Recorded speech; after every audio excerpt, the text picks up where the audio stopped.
Shalom semuanya, kembali dalam program The Living Wisdom. Kita akan belajar tentang banyak hal di Alkitab kita. Dan saya akan membahas pada malam hari ini, pada episode kali ini, yakni soal perempuan yang luar biasa. Jadi sepanjang minggu ini kita akan coba membahas perempuan-perempuan yang ada dalam garis silsilah Tuhan Yesus Kristus. Yang pertama, kita akan ngebahas soal Tamar. Dan siapkan hati kita akan coba mengulik apa kata Alkitab tentang perempuan yang namanya Tamar, dan kita bisa belajar banyak dari dia nantinya. Haleluya.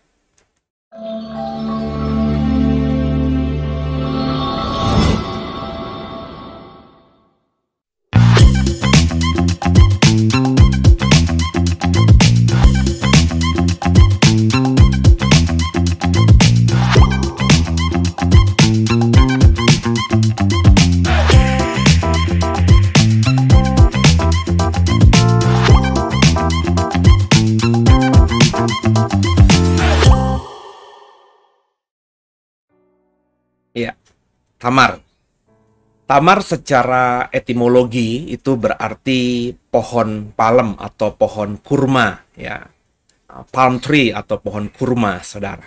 Dan tentu kalau kita lihat konteksnya Indonesia, ya orang mungkin tidak mengerti pohon kurma seperti apa dan tidak terlalu mendarah daging ya, karena itu bukan pohon yang tumbuh di tanah kita ini ya. Tapi kalau buah kurmanya tentu kita pernah melihat ya. Mungkin beberapa kita bahkan suka ya. Karena biasanya itu selalu ada di supermarket. Terlebih kalau misalnya sedang masuk bulan puasa bagi saudara kita yang muslim. Nah, karena dinamakan Tamar, tentu ini menjadi sesuatu nama yang indah dalam konteks saat itu. Dalam konteks Alkitab. Karena pohon kurma itu termasuk pohon yang paling populer, yang hampir ditanam di setiap rumah, dan menjadi pohon yang bisa bertahan di dalam cuaca seperti yang ada di sekitar Timur Tengah, padang gurun, saudara.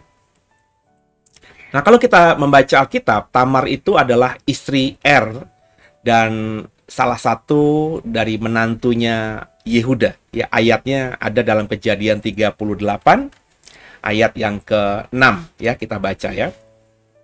Sesudah itu Yehuda mengambil bagi Er, anak sulungnya, seorang istri yang bernama Tamar. Kemudian kalau kita baca Kejadian 38 ayat 2, di situ Yehuda melihat anak perempuan seorang Kanaan, nama orang itu ialah Shua, lalu Yehuda kawin dengan perempuan itu dan menghampirinya. Jadi ceritanya tuh Yehuda mengawini seorang perempuan Kanaan yang bernama Shua. Ketika Yehuda mengawini seorang perempuan Kanaan bernama Shua, maka lahirlah beberapa anak bagi Yehuda dari Shua ini, ya. Dan anak pertamanya, anak sulungnya bernama Er, dan Er inilah yang diberikan kepada Tamar dalam hal ini, bukan begitu kalimatnya ya. Jadi Er ini kemudian dicarikan istri oleh Yehuda, yakni seorang perempuan yang bernama Tamar. Coba kita dalami lagi, ya.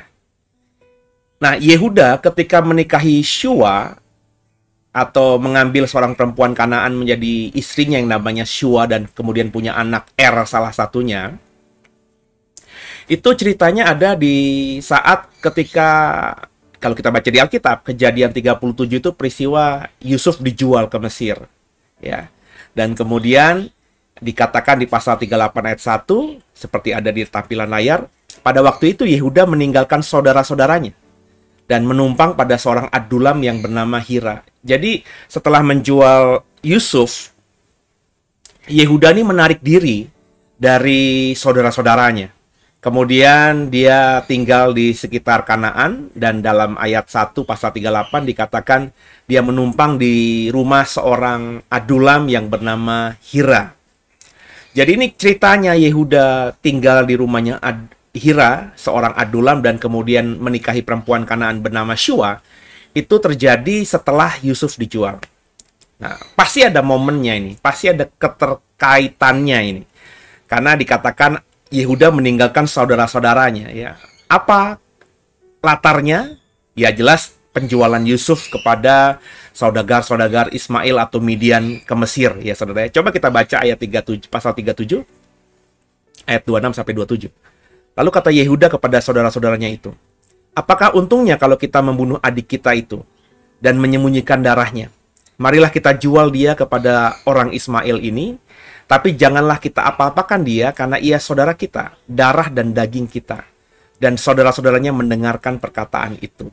Jadi tampak di sini Yehuda yang berusaha menyelamatkan Yusuf, karena kita tahu saudara-saudaranya itu iri hati sama Yusuf, dan Yusuf juga ya karena keluguannya dia sedikit menyombongkan diri dengan jubahnya dan lain sebagainya, dengan mimpi-mimpinya dan lain sebagainya, sehingga akhirnya saudaranya yang sudah sakit hati, sudah iri hati, ya setan masuk, kuasa jahat masuk, ya pikiran jahat masuk, dan akhirnya mereka berniat membunuh Yusuf. Ya kalau kita membaca Kejadian pasal 37, Ruben sebagai anak pertama itu berusaha untuk menghindari saudara-saudaranya membunuh Yusuf dengan cara, udah kita masukkan ke dalam sumur aja dulu si Yusufnya. Tapi ketika Ruben pergi, saudara-saudaranya ingin membunuh Yusuf, tetap ingin membunuh Yusuf, dan Yehuda yang rupanya punya hati yang sama dengan Ruben, yakni daripada kita bunuh dan kita mengkotori darah tangan kita dengan darah anak adik kita, lebih baik kita jual saja kepada orang Mesir atau orang Midian. Maka Yusuf ini kemudian dijual, dan Yusuf satu sisi selamat, tidak mati dibunuh saudara-saudaranya, tapi ini menjadi penyesalan yang luar biasa. Ya, kalau kita baca Kejadian 37, Ruben, anak sulung ini juga menyesal sungguh, dan juga Yehuda, kalau kita baca ayat-ayat yang barusan kita baca tadi, 37 ayat 26-27, itu terindikasi Yehuda juga mengasihi Yusuf, paling tidak ingin membunuh Yusuf. Mungkin sama-sama sakit hati, iri hati, tapi tidak sampai pikiran untuk membunuh adiknya ini. Sehingga kita katakan, Yusuf kemudian disarankan untuk dijual oleh Yehuda. Dan ketika Yusuf dijual oleh Yehuda, tampak ya dengan Yehuda di pasal 38 ayat 1 meninggalkan saudara-saudaranya. Saya menafsirkan apa bisa jadi sangat besar kemungkinan menurut saya Yehuda itu menyesal dengan apa yang sudah dilakukannya kepada sang adik yakni Yusuf ini. Nah, Kejadian 38 ayat 1, ya, perhatikan baik-baik. Pada waktu itu, Yehuda meninggalkan saudara-saudaranya dan menumpang pada seorang adulam yang namanya Hira. Jadi, Yehuda jelas menjauhi saudaranya. Menjauhi saudara-saudaranya, pasca Yusuf dijual, dan pasca mereka semua menipu Yakub dengan mengatakan bahwa adik kita itu diterkam binatang buas dengan membawa pakaian Yusuf yang sudah dilumuri oleh darah binatang. Seolah-olah Yusuf memang sudah mati, dan kita tahu Yakub itu menyesali, ya, berkabung, dihibur sama anak-anaknya, dihibur sama istri-istrinya. Yakub tidak bisa menyembunyikan kesedihannya, sehingga kalau kita baca di dalam Alkitab, ya kita akhirnya bisa memahami mungkin Yehuda di situ akhirnya sangat menyesal, karena bukan saja memang dia yang menyelamatkan Yusuf, tapi dia melihat ayahnya, bapaknya ini terluka karena kehilangan anak yang sangat disayanginya, sehingga ini mungkin memberatkan hati Yehuda untuk tinggal bersama-sama dengan saudara-saudaranya yang lain, ya. Jadi Yehuda menarik diri dan meninggalkan saudara-saudaranya untuk ke Kanaan ini, yakni tinggal di seorang adulam yang bernama Hira. Kemudian kalau kita baca peristiwa di sana, ya, Yehuda akhirnya menikahi perempuan Kanaan bernama Shua tadi dan punya anak Er. Ya. Kejadian 38 ayat 7. Jadi ceritanya berlanjut ya. Tapi Er, anak sulung Yehuda, adalah jahat di mata Tuhan, maka Tuhan membunuh dia. Ketika Er sudah cukup dewasa untuk dinikahi, Yehuda membawa Tamar untuk dinikahi Er. Dan setelah pernikahan ini, Er, Alkitab katakan, di mata Tuhan itu jahat, sehingga Tuhan membunuh. Ini menarik kalimat Tuhan membunuh. Ya. Berarti kematian Er ini memang inisiatif Tuhan. Ya, jadi Bapak Ibu juga harus kita memahami bahwa Tuhan itu dalam kasus-kasus tertentu ya memang bisa punya hak prerogatif untuk mengambil nyawa seseorang. Ya, apalagi dalam konteks ini R itu jahat di mata Tuhan. Nah, jahatnya seperti apa? Alkitab tidak mengatakan apa-apa, ya. Apakah R itu memang orang yang culas, terus orang laki-laki pejinah, atau apapun, saya nggak tahu ya. Itu semuanya jadi multitafsir. Karena memang Alkitab tidak mengatakan apa-apa, dan tidak banyak itu orang yang berusaha untuk menghubungkan atau menceritakan tentang kenapa R di mata Tuhan itu jahat. Karena memang ayat-ayatnya nggak ada lagi di dalam Alkitab kita. Jadi ini berada di ruang tafsir yang memang akhirnya kalau kayak saya, kalau berada di ruang tafsir dan tidak ada ayat-ayat yang bisa mendukung, paling tidak bukan yang tersurat ya, yang tersirat saja, itu tidak saya temukan, ya lebih baik saya diam. Itu dalam ilmu tafsir yang saya pahami ya. Jadi kalau nggak ada ayat yang tersirat, saya nggak bisa menafsirkan dari apapun, karena nggak ada ayatnya, ya udah, meskipun itu masih tanda tanya, seperti saya bertanya, kenapa R itu jahat di mata Tuhan? Ya karena nggak ada dukungan ayatnya sama sekali, ya saya diam saja ya. Jadi itu berada di daerah yang memang tidak bisa kita sentuh kalau menurut saya dalam ilmu tafsir, karena sama sekali tidak ada ayat yang tersiratnya ya. Kalau ditafsirkan macam-macam bisa saja ya, tapi tentu tidak sangat biblical karena tidak ada ayat pendukungnya. Nah, kata membunuh itu menggunakan kata waimitehu ya, to die, to kill. Jadi memang artinya Tuhan membunuh si R ini. Ya, kenapa? Alkitab tidak menjelaskan apa-apa. Nah, anak sulung mati tanpa anak. Si R ini ketika menikahi Tamar mati tanpa meninggalkan anak. Dan Bapak Ibu tahu dalam budaya paternalistik itu garis keluarga itu dilanjutkan dari garis ayah kepada anak laki-laki yang pertama atau anak laki-laki yang tertua. Ya. Jadi meskipun anak pertamanya perempuan, biasanya ya sebagai orang yang hidup dalam budaya paternalistik itu anak perempuan pertama ini tidak akan menjadi pewaris pohon keluarga. Karena dia akan menikahi laki-laki lain. Dia yang harus ikut suaminya, bukan suaminya ikut dirinya. Maka pohon keluarga itu kalau anaknya perempuan semua ya berhenti di sang ayah. Tidak ada kelanjutannya. Makanya kalau ada anak laki-laki yang lahir dari pernikahan sang ayah, meskipun dia anak bungsu, tetap nanti yang mewarisi nama keluarga atau pohon keluarga adalah si anak laki-laki bungsu.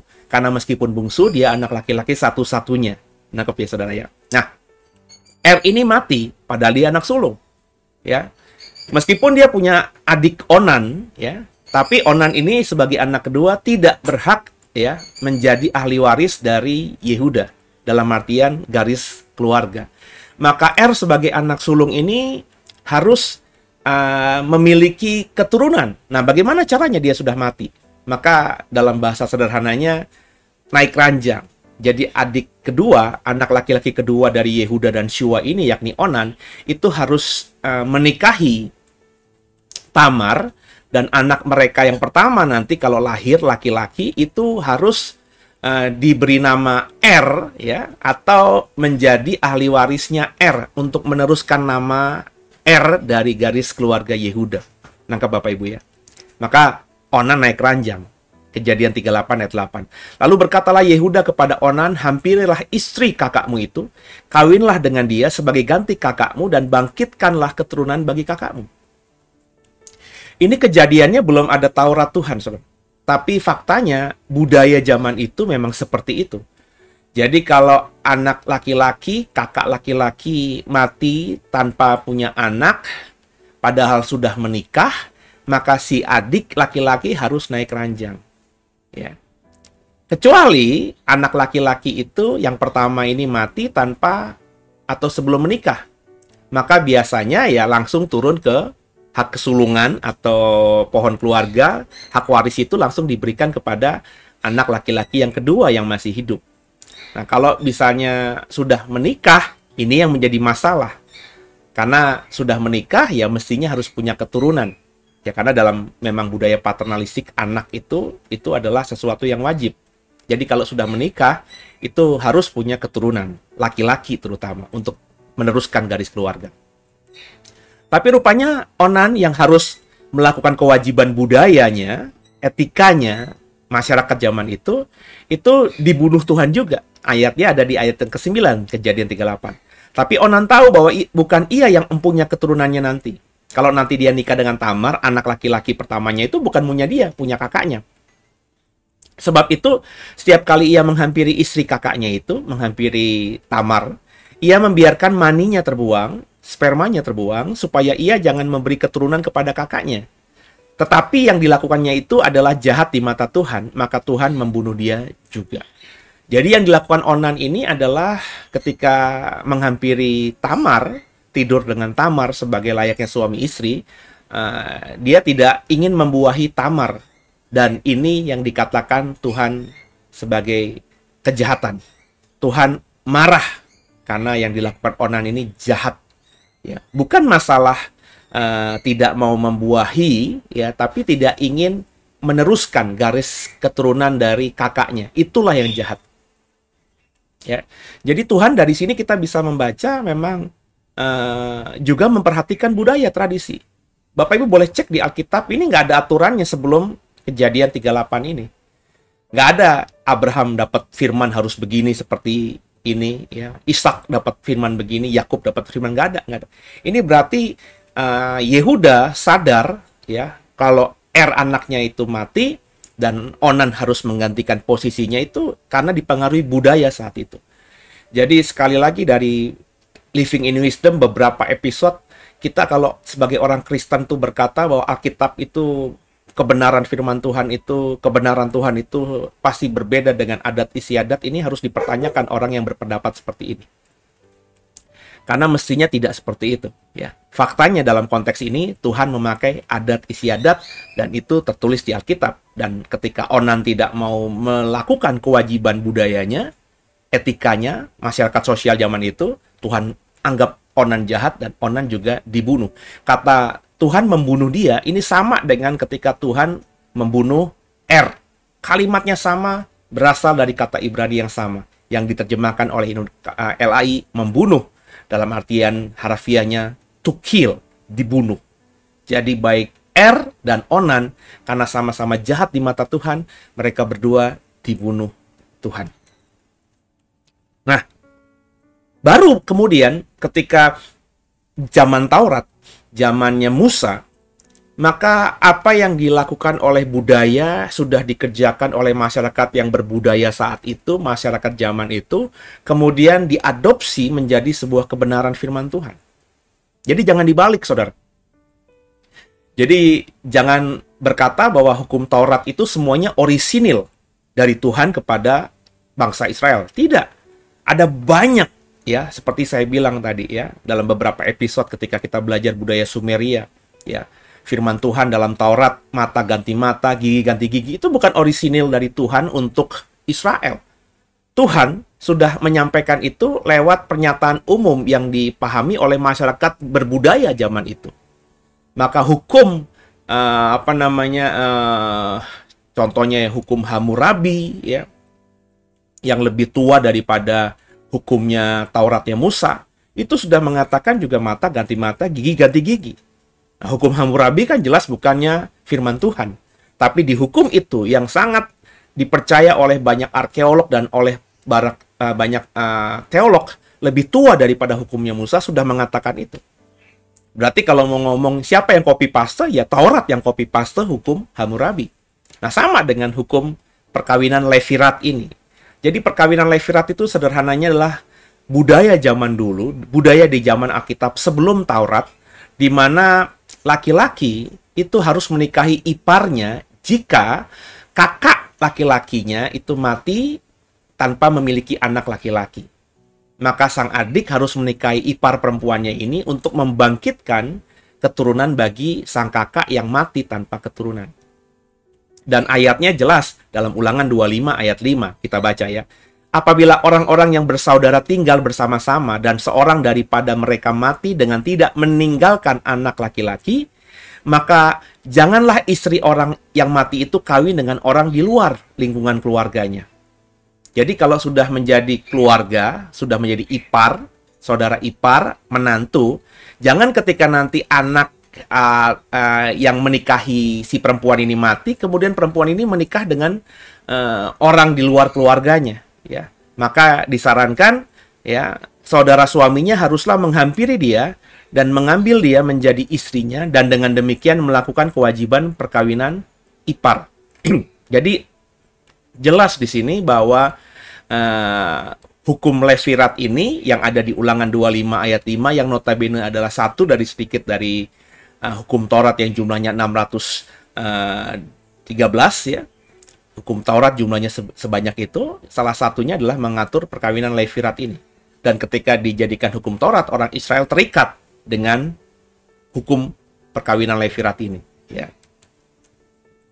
Nah, aturan perkawinan Levirat ini nantinya berkembang, ya. Kalau kita tadi sudah baca prolognya di Ulangan 25, coba kita lanjutkan di ayat 6 sampai 10.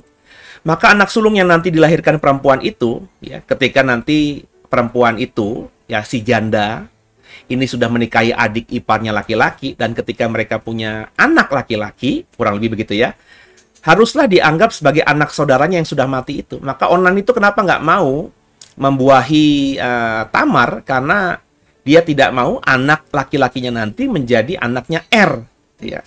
Supaya nama itu jangan terhapus di antara orang Israel.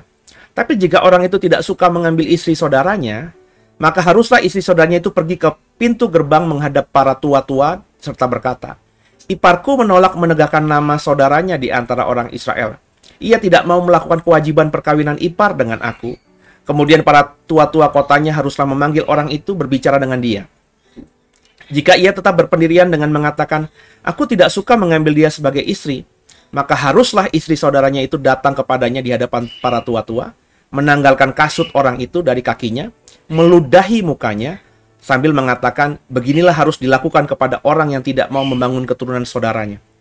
Dan di antara orang Israel namanya haruslah disebut kaum yang kasutnya ditanggalkan orang.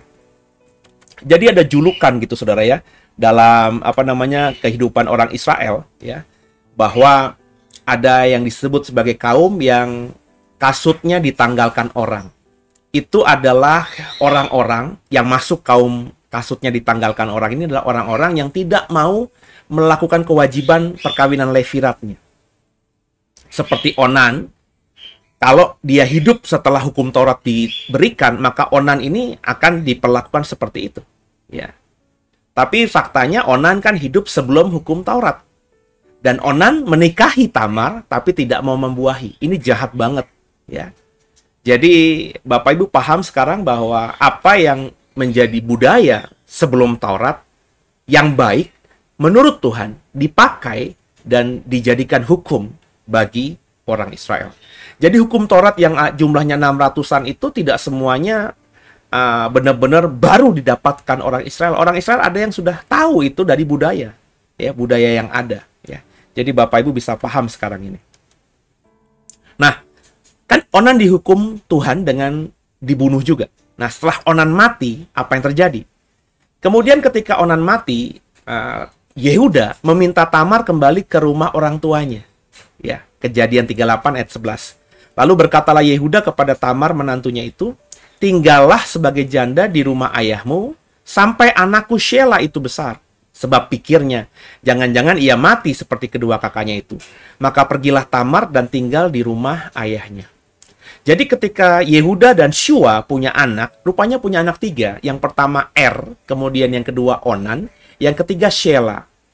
Er itu jahat, dibunuh Tuhan. Onan yang mestinya harus melanjutkan keturunan kakaknya sebagai kewajiban masyarakat saat itu yang berbudaya. Onan nggak mau, dianggap jahat oleh Tuhan, dibunuh Tuhan juga. Maka tinggallah si Shelah, anak ketiga dari Yehuda dan Shua. Shua adalah perempuan Kanaan yang dinikahi Yehuda ketika dia meninggalkan saudara-saudaranya dan tinggal di rumahnya Hira, orang Adulam yang sudah kita buka ayat-ayatnya tadi. Nah, kemudian Yehuda berpikir, wah, 2 anakku sudah mati nih, gara-gara menikahi si Tamar. Dan si Shelah ini masih kecil. Dan aku juga nggak mau menyerahkan dia kepada Tamar. Ntar jangan-jangan mati juga dia seperti kakak-kakaknya. Ini tentu suatu perasaan hati seorang bapak yang lumrah gitu ya, karena kehilangan 2 anaknya tentu tidak ingin kehilangan anak yang ketiganya, ya. Tamar ini mungkin di matanya Yehuda sebagai suatu apa kutuk gitu ya. Jadi kalau bisa Sheila jangan diberikan lah, dengan cara ya udah Tamar kamu kembali dulu lah. Memang ada alasan, Sheila masih kecil. Toh di Sheila masih kecil sekali. Kamu ke rumah ayahmu, tinggal dulu di sana sebagai seorang janda. Nah, alasannya tadi ya karena Sheila takut. Nah, karena Yehuda takut Sheila anak yang terakhir, yang masih kecil, nanti kalau dinikahkan dengan Tamar juga seperti kakaknya, dan Onan mati.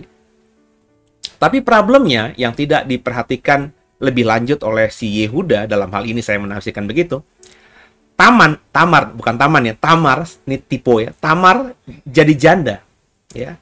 Jadi Tamar itu menjadi janda, dan itu aib, saudara. Kenapa aib? Karena ada ayatnya, Yesaya 4 ayat 1. Pada waktu itu, 7 orang perempuan akan memegang seorang laki-laki, serta berkata, kami akan menanggung makanan dan pakaian kami sendiri. Hanya biarlah namamu dilekatkan kepada nama kami, ambillah aib yang ada pada kami. Perhatikan baik-baik, di zaman itu ada 7 perempuan yang memperebutkan atau ingin memiliki seorang laki-laki semata-mata karena ya ada aib yang melekat pada 7 orang perempuan ini. Kenapa? Karena mereka adalah janda. Mereka tidak memiliki anak, dianggap tidak bisa meneruskan keluarga suaminya. Dan ini akan dicecap sebagai perempuan yang tidak berharga. Ada pendukung ayatnya lagi, supaya kita mengerti konteksnya si Tamar ini. Yesaya 54 ayat 4. Janganlah takut, sebab engkau tidak akan mendapat malu. Dan janganlah merasa malu, sebab engkau tidak akan tersipu-sipu. Sebab engkau akan melupakan malu keremajaanmu, dan tidak akan mengingat lagi aib kejandaanmu. Jadi, kalau saya hubungkan dengan ayat yang tadi, ya, yang 7 perempuan memperebutkan atau ingin memiliki anak dari 1 orang laki-laki agar aib mereka hilang, saya menafsirkan, saya memahami bahwa memang di zaman itu, di zaman Alkitab juga, Perjanjian Lama dalam hal ini, seorang perempuan itu kalau sudah janda, tapi jandanya itu didapati si perempuan di masa tua, itu oke. Seperti ilustrasi gambar ini adalah janda pengemis atau peminta-minta itu ya. Di mana janda yang tua ini datang ke bait Allah hanya punya 2 peser dan dia mempersembahkan itu. Ini janda. Dan orang yang janda dalam posisi tua itu adalah pride. Apalagi kalau dia bisa mempertahankan kejandaannya sampai mati, berarti dia dianggap perempuan yang setia sama suaminya. Ya. Tapi janda yang dihormati itu janda yang memang usianya sudah lanjut. Tapi kalau janda didapati ketika si perempuan ini masih sangat muda, perempuan ini masih dalam usia produktif, usia yang masih bisa untuk melahirkan dan hamil, ya, maka apalagi kalau tidak punya anak, ini menjadi sesuatu yang aib di zaman itu. Makanya tadi dikatakan di ayat 4 Yesaya 54 ini, ada hubungan keremajaanmu dengan kejandaanmu. Jadi janda yang sangat remaja yang sudah jadi janda, dan apalagi tidak punya anak, itu dianggap aib, saudara. Itu makanya Tamar dalam posisi yang menurut saya berat. Ketika saya yakin dia menikah dalam usia yang muda, dia baru menikahi R-nya dibunuh Tuhan, dia berharap dia bisa mendapatkan Onan dan dapat memiliki anak dari Onan. Anak laki-laki pertama bisa untuk R, yang berikutnya nanti untuk Onan, sehingga baik R dan Onan punya pohon keluarga, sesuatu yang bisa diteruskan dan dibanggakan sebagai keluarga yang memiliki keturunan yang mewarisi nama keluarga. Tapi ternyata Onan juga memperlakukan kurang baik si Tamar, sehingga akhirnya Onan di mata Tuhan jahat, Onan dibunuh Tuhan juga. Ya. Kemudian setelah dibunuh, Onan mati, R sudah mati, Tamar ini tidak diberikan Sheila, yakni anak ketiga dari Yehuda, tapi disuruh pulang ke rumah bapaknya, orang tuanya. Oleh siapa? Oleh mertuanya Yehuda. Jadi bisa dibayangkan, si Tamar ini pulang ke rumah orang tuanya dengan status tadi. Dia masih muda dan sudah janda dan tidak memiliki anak satupun dari suami yang 2 orang tadi. Dan tentu Tamar pulang dengan cerita bahwa dia sudah melakukan perkawinan levirat, tapi gagal juga. Soal R dan Onan dibunuh Tuhan kan orang tidak tahu. Yang menceritakan bahwa R dan Onan dibunuh Tuhan kan firman Tuhan. Ya. Nah, dibunuhnya seperti apa kita tidak ada yang tahu. Entah dengan sakit penyakit kah, kecelakaan kah, atau apalah kita tidak tahu. Alkitab tidak mengatakan apa-apa. Jadi dalam masyarakat sosial saat itu, di rumah orang tuanya, Tamar ini ya memang depresi kalau menurut saya. Sebab dia masih muda. Mungkin rekan-rekan, sahabat-sahabat perempuan yang lain masih ada yang berlari-larian. Belum punya suami, belum punya keluarga, mereka masih bebas. Mungkin juga ada teman-teman yang lain yang sudah menikah, sudah menyusui, sudah punya anak. Sedangkan dia 2 kali menikah, tidak punya anak, dan dikembalikan ke rumah orang tuanya dengan status janda. Dan janda yang usianya masih remaja, masih muda. Janda yang sebenarnya masih bisa hamil, masih bisa punya anak karena belum menepos, lagi dalam masa subur, tapi tidak diberikan lagi laki-laki oleh mertuanya, maka ini adalah sesuatu aib bagi Tamar. Ya. Jadi Bapak Ibu mesti paham nih, background-nya Tamar seperti itu. Setelah Tamar dikembalikan ke rumah orang tuanya, Alkitab katakan istri Yehuda ini mati. Ya, Syua mati. Kejadian 38 ayat 12. Setelah beberapa lama matilah anak Syua, ya. Istri Yehuda. Ya. Habis berkabung pergilah Yehuda ke Timna, ya, kepada orang-orang yang menggunting bulu domba-dombanya bersama dengan Hira, ya, sahabatnya orang Adulam itu. Jadi anak Syua, yakni perempuan yang dinikahi Yehuda. Jadi istrinya Yehuda itu bukan Syua ya, tapi anaknya Syua. Saya juga tipu tadi ya. Itu mati, ya. Entah matinya gimana tidak diketahui. Nah, setelah dia menjadi duda, Yehuda kembali ke rumah Hira, orang Adulam itu, dan sudah menjadi sahabat mereka berdua, dan mereka sama-sama menggunting bulu domba-domba mereka bersama-sama. Ini kegiatan yang dilakukan berarti menandakan ada persahabatan intim antara Yehuda dengan si Hira, orang Adulam itu. Ya. Kemudian kejadian 38 ayat 13-14. Kita loncat. Ketika dikabarkan kepada Tamar, "Bapa mertuamu sedang di jalan ke Timna untuk menggunting bulu domba-dombanya," maka ditanggalkannya lah pakaian kejandaannya. Ia bertelekung dan berselubung, lalu pergi duduk di pintu masuk Enaim yang di jalan ke Timna, karena dilihatnya bahwa Shelah telah menjadi besar, dan dia tidak diberikan juga kepada Shelah itu untuk menjadi istrinya. Jadi rupanya ini sudah ada jeda waktu yang bukan cuma sebulan, 2 bulan, mungkin bertahun-tahun. Sehingga Shelah yang tadinya masih muda, sehingga Yehuda itu menahannya, selain takut nanti Shelah juga mati, Shelah faktanya sudah besar. Sudah waktunya bisa menikah, tapi Tamar mengetahui informasi bahwa adik iparnya ini sudah dewasa, tidak diberikan menjadi suaminya Tamar. Sehingga Tamar akhirnya harus bersiasat, karena kalau tidak dilakukannya dan dia terus menjadi perempuan yang memakai pakaian kejandaan, ini akan menjadi masalah dalam hidupnya. Dia akan terus menjadi perempuan yang aib, kecuali nanti dia sudah akhirnya tua, orang akan melupakan itu. Tapi ketika dia masih muda, masih dalam usia subur, orang-orang di tempatnya akan menganggap dia perempuan terkutuk, perempuan penuh aib. Maka Alkitab tadi katakan, melihat Yehuda menuju ke Timna, menggunting bulu dombanya, maka Tamar menanggalkan pakaian kejandaannya, kemudian ia memakai telekung dan berselubung. Pakaian kejandaan itu apa? Coba kita baca ya. 2 Samuel 14 ayat 2. Ya. Pakaian kejandaan itu adalah pakaian berkabung. Sama dengan pakaian berkabung. Ya. Sama dengan yang dilakukan oleh orang-orang yang kehilangan orang yang dicintainya. 2 Samuel 14 ayat 2. Maka ayat 2 dan ayat 5 tepatnya ya. 2 Samuel 14 ayat 2 berkata demikian.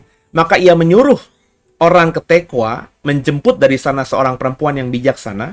Lalu ia berkata kepada perempuan itu, "Berlakulah pura-pura berkabung dan pakailah pakaian berkabung dan janganlah berurap dengan minyak dan berlakulah seperti seorang perempuan yang telah lama berkabung karena seorang mati." Ya. Jadi ada perempuan Tekoa disuruh pura-pura berkabung, memakai pakaian berkabung, nggak boleh berurap dengan minyak, nggak boleh pakai wangi-wangian, ya. Dan berlakulah seperti seorang perempuan yang telah lama berkabung. Jadi harus tampil seperti perempuan yang udah lama berkabung karena seorang mati. Dilanjutkan ayat 5. Raja bertanya kepadanya, "Ada apa?" Jawabnya, "Ah, aku ini seorang janda sebab suamiku sudah mati."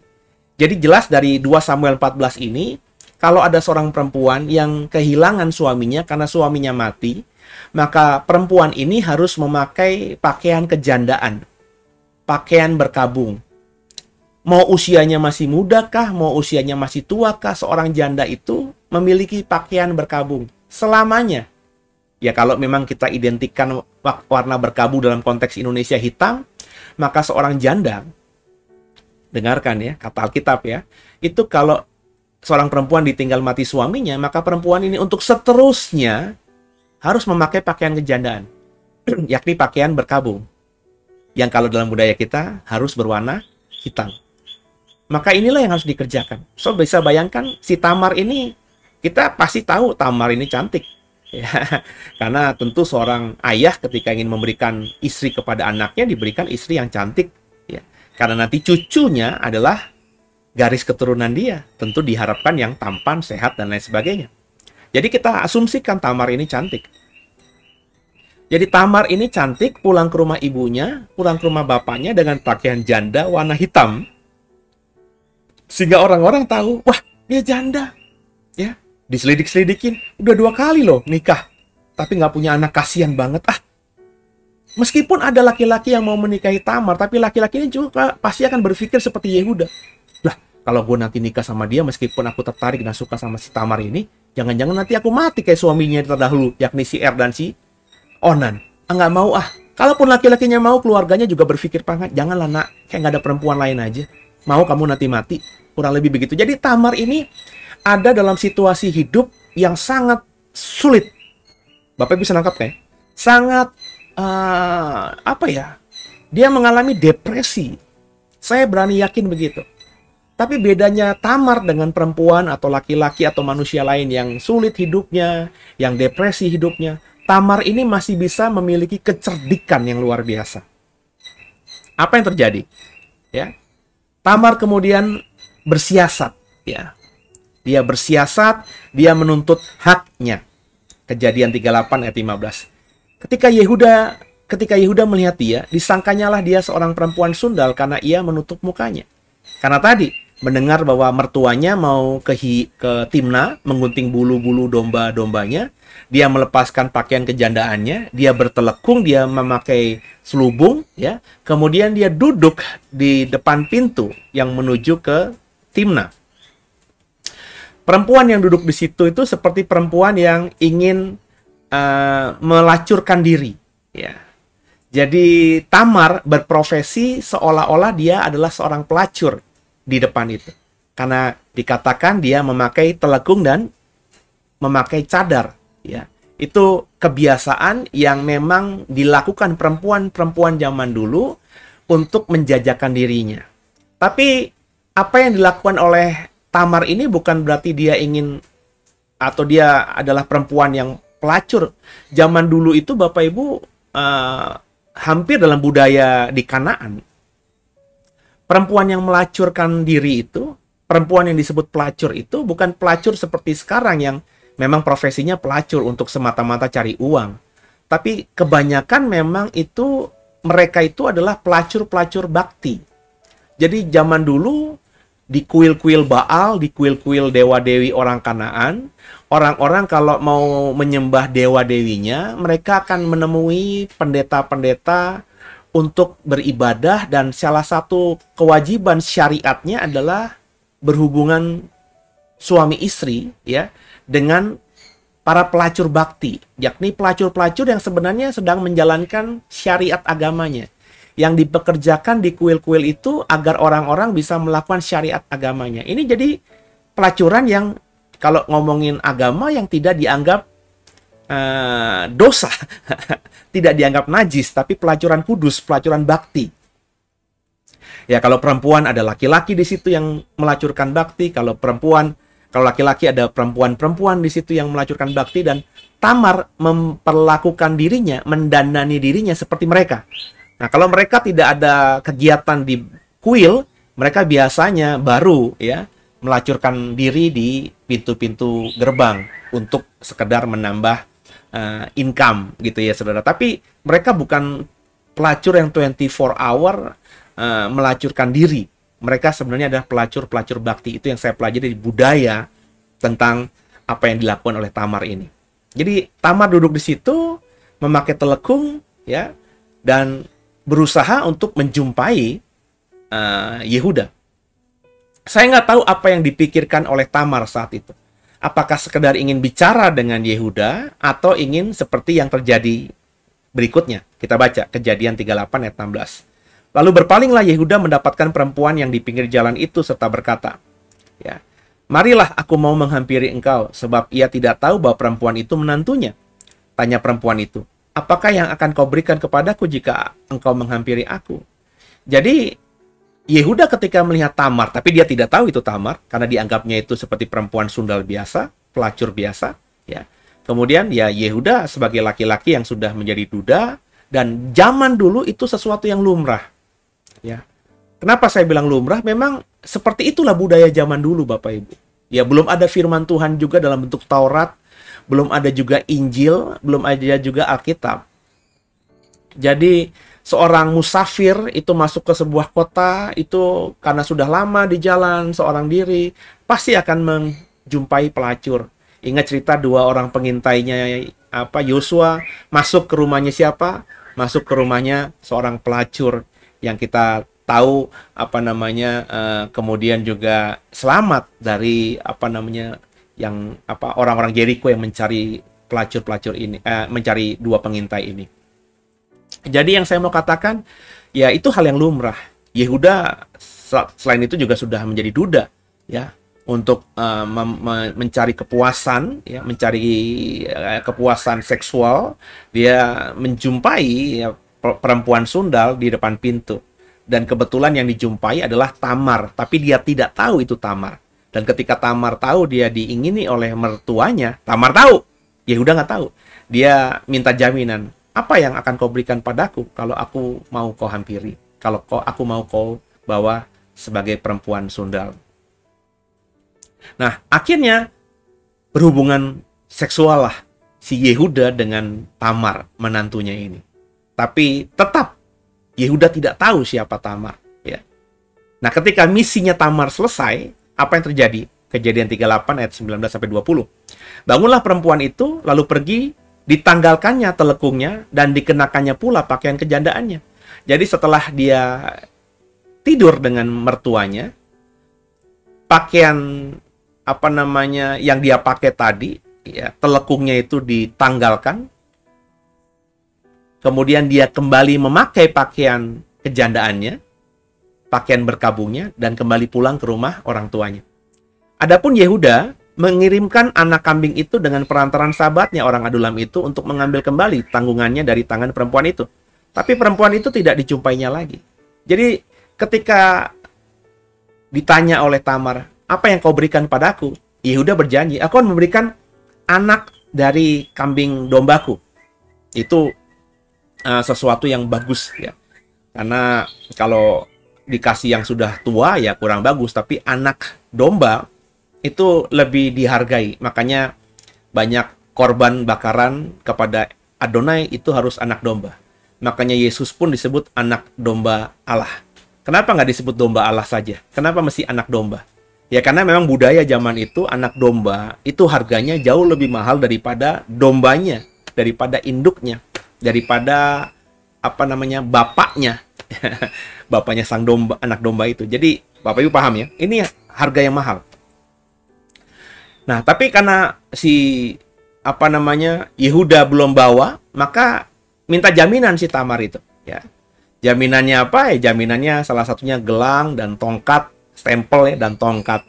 Nah, ketika sudah selesai mereka bertransaksi tadi, Tamar kembali ke rumah bapak ibunya dengan memakai kembali baju jandanya, dan si Yehuda meminta Hira, sahabatnya itu, orang Adulam itu, untuk memberikan anak kambing dombanya itu dengan mencari si Tamar di depan pintu gerbang, ya.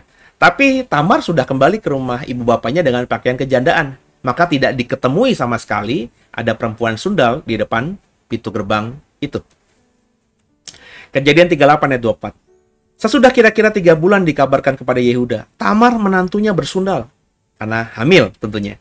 bahkan telah mengandung dari persundalannya itu. Lalu kata Yehuda, bawalah perempuan itu supaya dibakar. 3 bulan berlalu. Ya, saya yakin Yehuda juga sudah lupa dengan peristiwa dengan Tamar. Ya, tapi Tamar akhirnya mengandung ketahuan. Sampailah beritanya kepada Yehuda. Maka Yehuda marah karena tuduhan kepada Tamar adalah Tamar bersundal dan sudah mengandung. Itu suatu aib yang harus dibunuh, saudara. Dan memang itu harus terjadi. Karena biar bagaimanapun Tamar itu masih milik dari Yehuda. Nah, jadi satu sisi ya kita belajar di sini Yehuda ya kurang menjadi seseorang yang objektif ya. Kalau dia memang masih perhatian sama Tamar, tentunya Shelah diberikan kepada Tamar ketika Shelah sudah besar. Tapi kan tidak. Tapi ketika tahu bahwa Tamar itu mengandung, dituduh bersundal, maka Yehuda marah dan ingin membunuh Tamar. Ini sesuatu yang bagi saya kurang objektif ya, tidak imbang dalam mengambil keputusan yang kita bisa dapatkan dari orang yang namanya Yehuda ini. Jelas, Yehuda ingin membunuh Tamar. Nah, kecerdikan Tamar itu sudah saya singgung, kita baca saja ayatnya ya. Kejadian 38 ayat 25 sampai 26. Waktu dibawa perempuan itu menyuruh orang kepada mertuanya ketika Tamar mau dibawa ke Yehuda karena dituduh bersundal dan mengandung dan mau dibunuh. Perempuan itu menyuruh orang kepada mertuanya mengatakan, dari laki-laki yang empunya barang-barang inilah aku mengandung. Juga dikatakannya, periksalah siapa yang empunya cap, materai, serta kalung dan tongkat ini. Yehuda memeriksa barang-barang itu lalu berkata, bukan aku, tapi perempuan itulah yang benar. Bukan aku yang benar. Aku mau membunuh si Tamar itu nggak benar. Perempuan itulah yang kalian tuduh sudah bersundal dan mengandung itulah yang benar. Karena memang aku tidak memberikan dia kepada Shelah anakku. Dan ia tidak bersetubuh lagi dengan perempuan itu. Jadi ketika akhirnya orang-orang yang mau menangkap si Tamar, terus Tamar bilang, kasih dulu barang-barang ini kepada mertuaku. Bilang sama dia, orang inilah yang membuatku mengandung.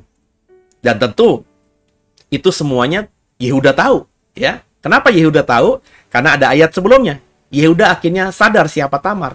Ini Kejadian 38 ayat 17-18 yang kita baca tadi ayat 25 sampai 26. Jadi ini sebelumnya, ya.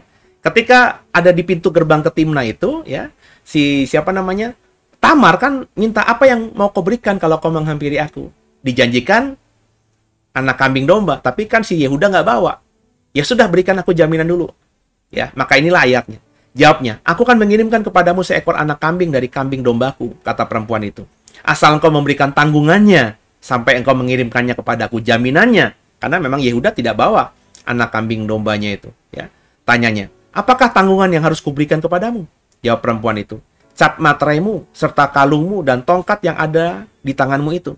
Lalu diberikannya semua itu kepadanya, maka ia menghampirinya, perempuan itu mengandung daripadanya. Jadi sebelum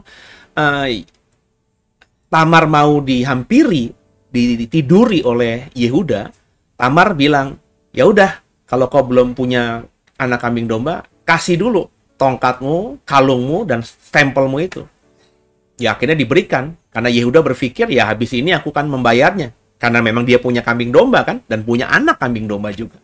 Tapi ketika akhirnya si Hira disuruh, sahabatnya si Yehuda disuruh untuk menghampiri atau mencari perempuan sundal, yang dia tidak tahu kan namanya Tamar, ya ternyata nggak ada di pintu gerbang itu. Ya. Terus ketika nggak ada, ya Yehuda bilang, ya sudahlah.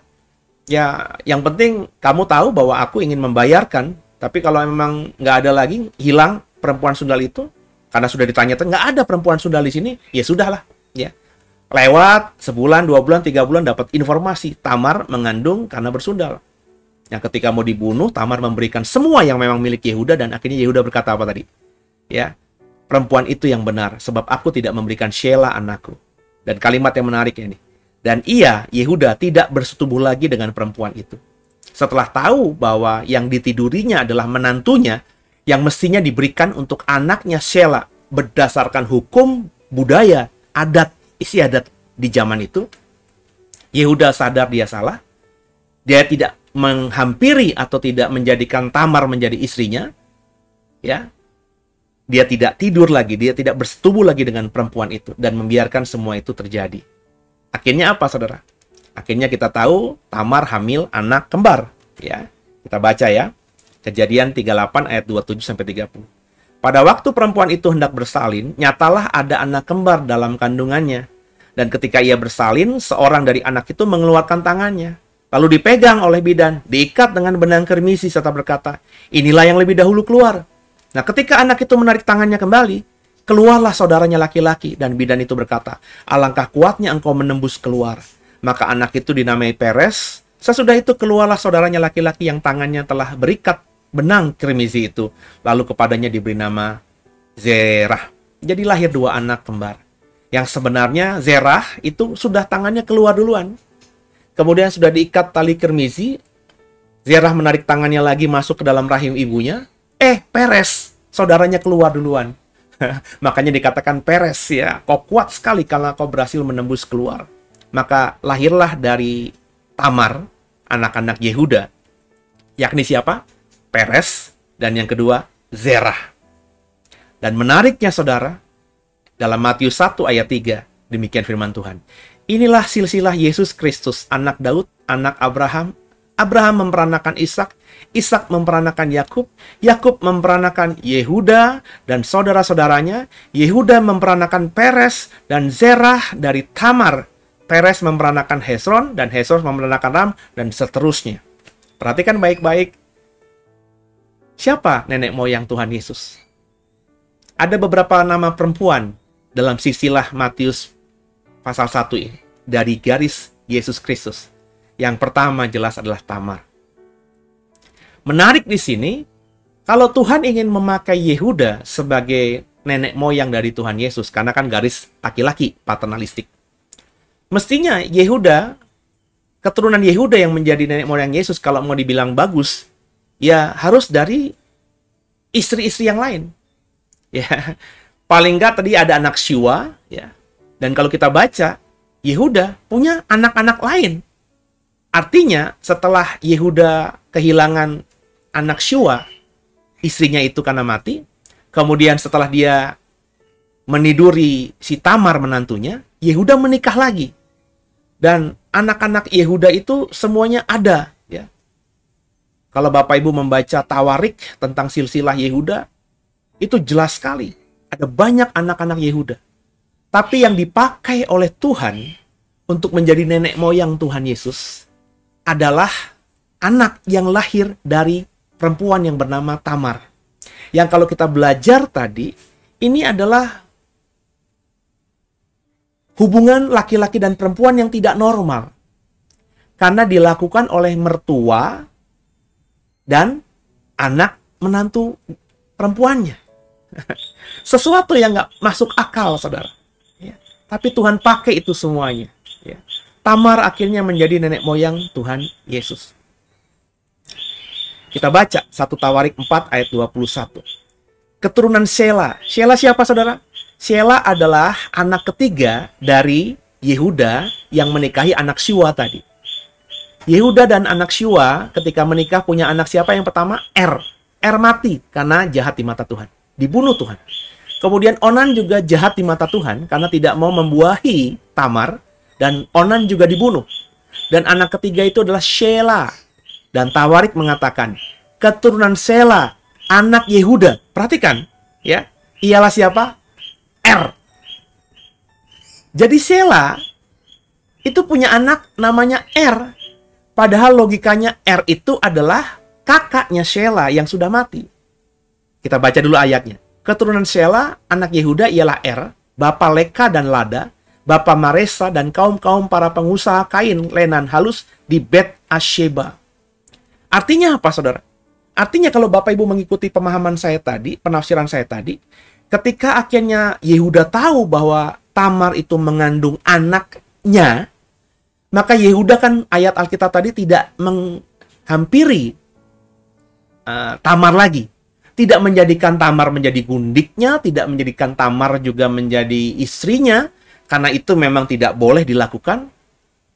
Hubungan seksual antara Yehuda dengan Tamar itu, kalau lihat konteksnya memang Yehuda tidak tahu. Karena Tamar bertelekung ketika dianggap perempuan sundal oleh Yehuda. Kalau tahu, nggak mungkin Yehuda menghampiri si Tamar. Nah, karena akhirnya tahu bahwa yang membuat Tamar mengandung adalah dirinya, maka Yehuda tidak lagi menghampiri Tamar, dan dia berkata dalam ayat yang sudah disingkapkan tadi, "Iya, bukan aku yang benar, tapi perempuan itu yang benar, karena aku tidak memberikan anakku Shelah kepadanya." Jadi rupanya setelah Tamar melahirkan Peres dan juga saudaranya tadi, ya, Zahra tadi, ya, maka Tamar kemudian diberikan kepada Shelah sebagai istrinya Shelah. Makanya Shelah ketika akhirnya punya anak dari Tamar, anak pertama laki-lakinya diberi nama siapa, saudara? Diberi nama Er. Inilah yang namanya perkawinan Levirat itu. Akhirnya Yehuda mengembalikan haknya Tamar dan juga mengembalikan harkat dan martabat anak sulung yang sudah mati, yakni Er. Dari apa? Dari memberikan anak ketiganya, Shelah, kepada Tamar. Sehingga akhirnya Tamar, lewat Tamar, Shelah memiliki anak Er. Nangkap ya, saudara ya? Dan inilah yang terjadi. Dan ini tafsiran saya memang, karena tidak ada yang mengatakan bahwa di Alkitab Er itu menikahi Tamar. Tapi ini tafsiran saya, mengikuti apa yang saya pahami dan juga yang bisa saya lihat dalam cerita budaya zaman itu. Jadi akhirnya Tamar diberikan kepada Shelah. Tamar sudah punya Peres, ya, sebagai anaknya Yehuda. Tapi Tamar kemudian dinikahi Shelah dan punya nama, anak pertamanya diberi nama Er, untuk mengembalikan hak kesulungan yang memang Er tinggalkan karena Er mati. Jadi kisah Tamar yang kita sudah sharingkan dalam beberapa menit ini, saudara, ini merupakan cerita dari zaman yang memang kurang bermoral. Ini menarik kalau kita lihat penempatannya di Kejadian pasal 38. Di mana kalau Bapak Ibu membaca Kejadian pasal 39, itu cerita tentang Yusuf yang dicobai atau digoda oleh istri Potifar. Itu kan menggambarkan bagaimana kehidupan moral Yusuf yang bagus.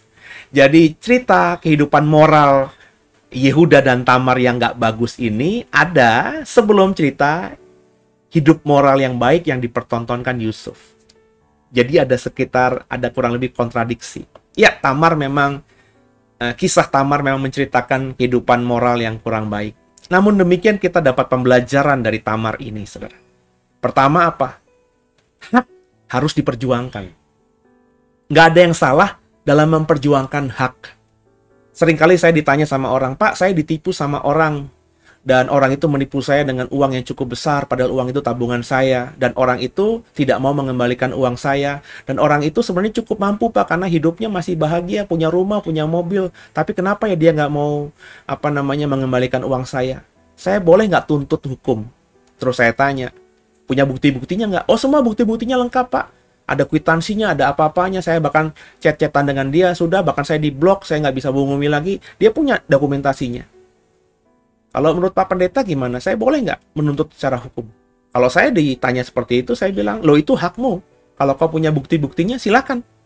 "Nggak salah ya, Pak?" "Nggak. Kan ada firman Tuhan mengatakan harus mengasihi musuh kita." Iya, ada firman Tuhan itu. Ya. Kalau kau mau mengampuni dia, ya silahkan. Tapi jangan bersungut-sungut. Nah, selama kau masih bersungut-sungut daripada terus kau berdosa, ya tuntut hakmu, itu hakmu. Kalau kau punya bukti, silahkan diproses secara hukum, lapor ke polisi. Kalau memang memenuhi syarat, maka polisi akan melanjutkannya, dilemparkan ke jaksa, dan bisa dikasuskan di pengadilan. Nanti biar pengadilan yang memutuskan mana yang benar, kamu atau dia. Kan begitu. Jadi, hak itu harus diperjuangkan. Ya. Memang harus, saudara. Ya. Jadi, Tamar ini kan memperjuangkan haknya. Apalagi sudah saya jelaskan, ketika dia disuruh pulang ke rumah bapak ibunya, dia sebagai janda, harus pakai pakaian kejandaan. Padahal dia masih muda. Janda yang usia masih produktif, itu dianggap aib. Tamar itu benar-benar hidupnya luar biasa menderita ketika di rumah bapak ibunya. Maka ketika dia akhirnya berusaha untuk memperjuangkan haknya, apalagi melihat Shelah sudah dewasa, berharap Shelah itu diberikan kepadanya agar dia juga lepas dari pakaian kejandaan dan juga status aib yang ditimpakan masyarakat kepada dirinya. Bagi saya, Tamar itu pejuang hak. Dan dia keren, perempuan yang keren. Itu mungkin kenapa akhirnya Tuhan pakai Tamar. Meskipun Tuhan pakai dari hubungan suami istri, persetubuhan yang tidak normal. Peres itulah yang menjadi kemudian nenek moyang dari Tuhan Yesus kan. Ya. Anak yang dilahirkan dari mama dan papa yang mestinya adalah mertua laki-laki dengan menantu perempuan. Jadi Tuhan nggak lihat Peresnya di situ, tapi bagi saya Tuhan lihat Tamar, karena Tamar ini memperjuangkan haknya. Meskipun ya caranya mungkin ya kurang tepat, tapi Tuhan lihat. Ya. Jadi jangan jadi orang yang gampang putus asa, jangan jadi orang yang gampang akhirnya patah arang. Terus berjuang, saudara. Belajar dari Tamar. Itu yang saya temukan dari Tamar yang pertama. Yang kedua, meski yang dialami Tamar sangat tidak ideal, menikahi 3 anak laki-laki Yehuda, dinikahi, Onan dinikahi, dua-duanya mati, kemudian akhirnya Shelah dinikahi, dan bahkan tidur dengan mertua laki-lakinya Yehuda, hingga akhirnya memiliki anak. Namun Tuhan bisa pakai kisahnya sebagai latar kelahiran Yesus Kristus.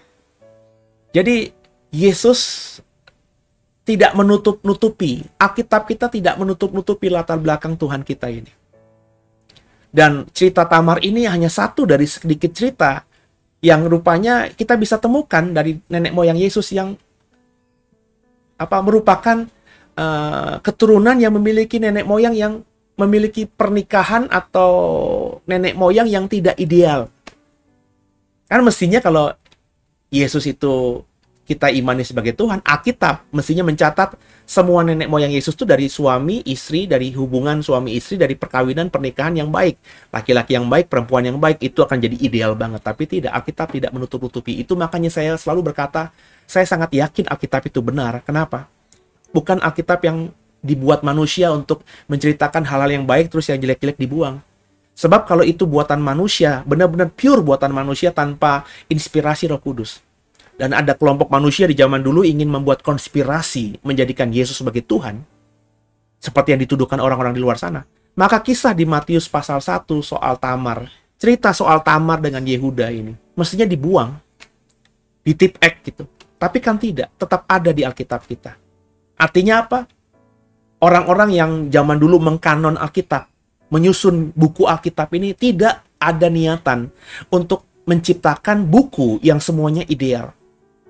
Bahkan cerita yang sedikit tidak bermoral dan agak memalukan dari Tamar dan Yehuda ini tetap ada. Luar biasanya Alkitab kita. Ya. Dan yang terakhir tentu, poin yang terakhir, jangan depresi apalagi sampai putus asa ketika kondisi kita saat ini. Terhadap kondisi kita saat ini, ya. Jika hidup benar, maka Tuhan bisa pulihkan. Tamar hidup benar bagi saya. Dia memperjuangkan haknya. Dia tulus, dia memperjuangkan haknya. Yang ingin menghampiri dia kan adalah Yehuda. Meskipun dia menampilkan diri sebagai pakaian dengan pakaian pelacur dengan memakai telekung, itu karena kalau dia keluar dengan pakaian kejandaan, tentu saya yakin Yehuda akan segera mengenalinya dan Yehuda akan memalingkan wajahnya atau menghindari dia. Karena Yehuda memang pada dasarnya tidak ingin Shelah diberikan kepada Tamar. Maka kecerdikannya si Tamar, dia memakai pakaian itu. Dan saya yakin awalnya Tamar tidak ingin bersetubuh dengan Yehuda. Mungkin dia ingin mengajak bicara saja Yehuda. Karena dengan pakaian-pakaian seperti layaknya pelacur atau pesundal, ya perempuan sundal, ada kemungkinan Yehuda menghampiri dia dan mungkin bicara. Tapi karena Yehuda memang ingin menghampiri Tamar yang tidak dikenalinya itu untuk tujuan berhubungan badan, ya akhirnya terjadilah cerita Tamar dan Yehuda ini. Ya, sekali lagi, ya meskipun ini tafsiran saya yang ini agak sulit untuk dipahami karena jelas Tamar memakai pakaian seperti layaknya perempuan sundal, tapi saya yakin di hati kecilnya Tamar itu tulus. Dan Tuhan bisa memulihkan semuanya. Apa yang dialami oleh Tamar, penderitaan karena dianggap sebagai janda. Ya, ingat, janda dalam usia produktif, usia muda itu aib zaman itu. Kalau sekarang mah janda yang muda mah bisa dengan mudah itu keluar-luar ya, pakai baju mini ya, baju seksi ya. Masih banyak juga laki-laki yang ingin menikahi. Tapi kalau zaman dulu Kalau sudah jadi janda dalam usia muda, itu aib bagi perempuan, memalukan. Ya, maka Tamar menderita. Tapi dia menderita tidak berkepanjangan. Dia tetap memakai otaknya. Maka dalam depresi apapun saudara, dalam kesulitan apapun saudara, pakailah akal budi yang Tuhan berikan kepada kita. Maka ketika kita hidup benar dengan akal budi itu, memakai semua yang kelebihan kita itu, maka tunggu waktunya Tuhan akan memulihkan semua kita. Faktanya, Alkitab kita mengatakan, Yesus kita lahir berkat perempuan hebat yang namanya Tamar. Kalau saya mengatakan sekarang, Tamar adalah perempuan yang luar biasa. Semoga saudara diberkati dari cerita Tamar ini, dan semoga kita bisa meneladani apa yang bisa kita teladani, dan tidak mengulangi tentu yang buruk yang dilakukan oleh Tamar dan juga Yehuda. Haleluya.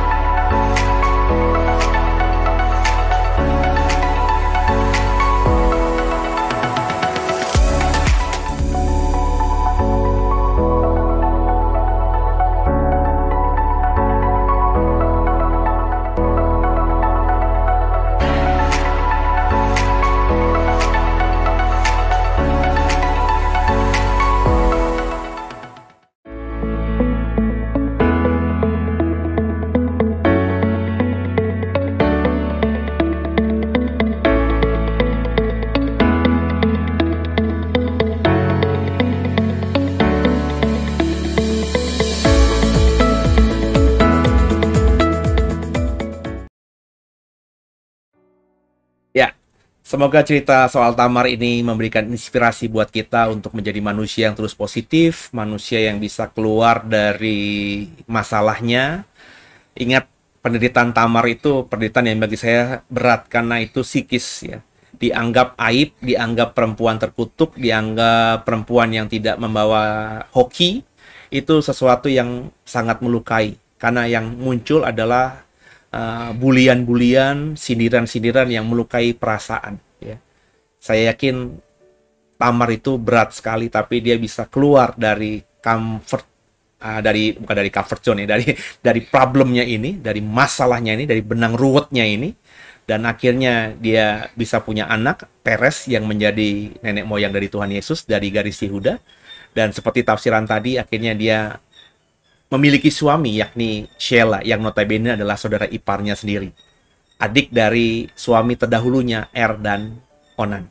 Hidupnya bahagia, hidupnya diberkati, dan tentu hubungan dengan mertuanya juga pasti dipulihkan, meskipun ada masa lalu yang seperti itu, ya. Tapi dengan Alkitab mengatakan Yehuda tidak lagi menghampiri Tamar, itu mengindikasikan Yehuda benar-benar menjaga jarak, dan akhirnya menghormati Tamar kembali seperti mantunya, sebagai mantunya. Gitu ya. Dan semoga bisa didapatkan kebenarannya dan dihidupi. Ya. Kalau diberkati, boleh ditolong di-share kepada yang lainnya, link program ini, supaya yang lain juga bisa terus mendapatkan pemahaman, pengajaran dari Living in Wisdom. Kalau Bapak Ibu ingin join dengan keluarga besar kami, silakan tadi lihat flyernya lagi, di-scan, Bapak bisa join dalam keluarga besar JKIDW, entah jadi jemaat atau simpatisan. Yang di Serpong dan sekitarnya, saya mengundang semua saudara untuk ya, ikut ibadah ya setiap hari Minggu di apartemen Tripak BSD. Ya, informasinya selalu kami sampaikan di sosial media kami. Selamat malam semuanya, Tuhan Yesus memberkati. Haleluya.